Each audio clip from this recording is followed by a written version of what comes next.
Tuesday with Morrie. Join us with Ever Cordova. Today, we're talking to someone whose life was deeply impacted by Tuesday with Morrie, the powerful memoir by Mitch Albom. Let's start with this. After reading Tuesday with Morrie, what would you say is the real meaning of life? You know, before I read the book, I never really asked myself that question seriously. I thought life was about working hard, achieving goals, and maybe retiring comfortably someday. However, Morrie, he had a different view. He said, the meaning of life is to give love and let it come in. That really struck me.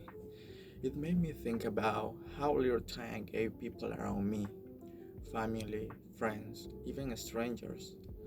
Morrie had me see that life is not about being busy or being the best. It's about being present, being kind, being connected. Morrie lived that way.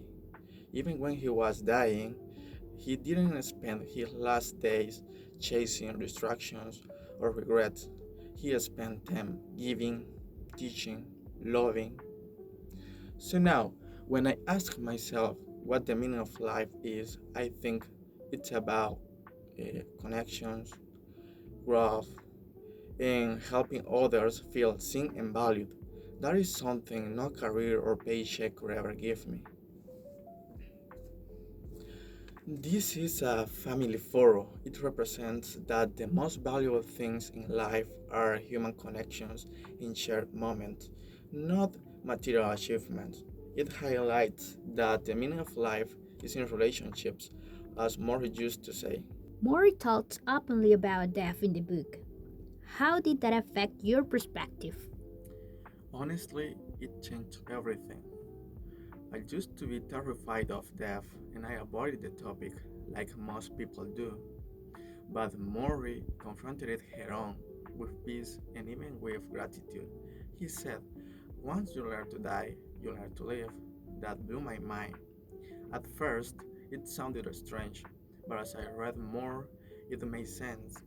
When you face death, you start to see what matters.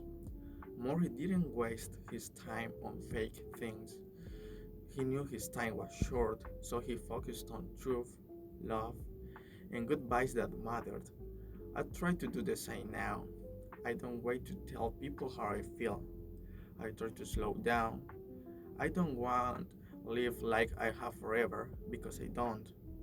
And the strange thing is, since I have started thinking more about death, I have actually been living more fully.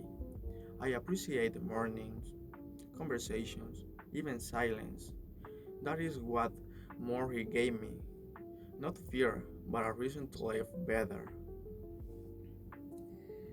This hourglass is central to our conversation today, since it represents the passage of time and the awareness that life is limited. A reminder that facing death teaches us to cherish every moment, as Morrie used to teach. Morrie believed deeply in the importance of love and human connection. What did you learn from that? Everything, really. Morrie used to say, love is the only rational act, and I didn't get it at first, but reading his conversations made it clear. Morrie wasn't just talking about romantic love, he meant family, friendships, kindness, community. He believed that without love, we're lost. I used to think being independent meant keeping to myself, not needing anyone. But Morrie showed me that the strength comes from letting people in. Since reading the book, I have made some changes. I reach out more, I listen deeper, and I try to be present, not just around people, but with them. I think we're all craving connection, we're just afraid to say it. But Morrie wasn't. He had people, he cried with them, and in the end, all that love came back to him. That is what I want, to build a life full of love, not just memories or achievements.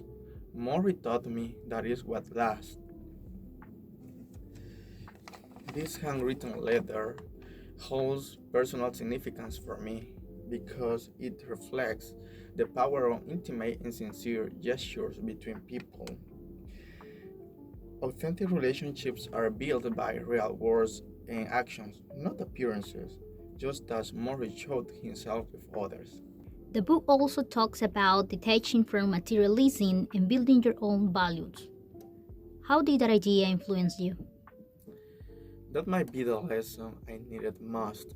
We live in a world that constantly tells us to want more: better clothes, better job, better everything.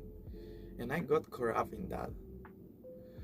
But Morrie said something powerful. We're so wrapped up with egotistical things: career, money, even having the biggest house, and we ignore what really matters. It hit me hard, and I started asking, why am I doing this? It's for me, or just to impress people? Morrie challenged me to stop following the crowd and build my own little culture, one based on love, compassion, meaning, not money or popularity. Now I spend less time chasing things and more time doing what fills me: reading, volunteering, playing football, sharing with my family, talking to my grandparents. I still have goals, sure, but they are not about status anymore. They are about becoming the kind of person I want to be. Morrie helped me see we can live in this world without letting it shape our souls. That is freedom.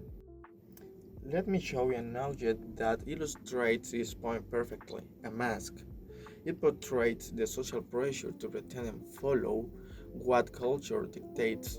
Taking off this mask symbolizes living according to one's own values, not according to what others expect, as Morrie used to do it. Okay, that's all. Thank you for sharing your experiences with us. My pleasure. Bye.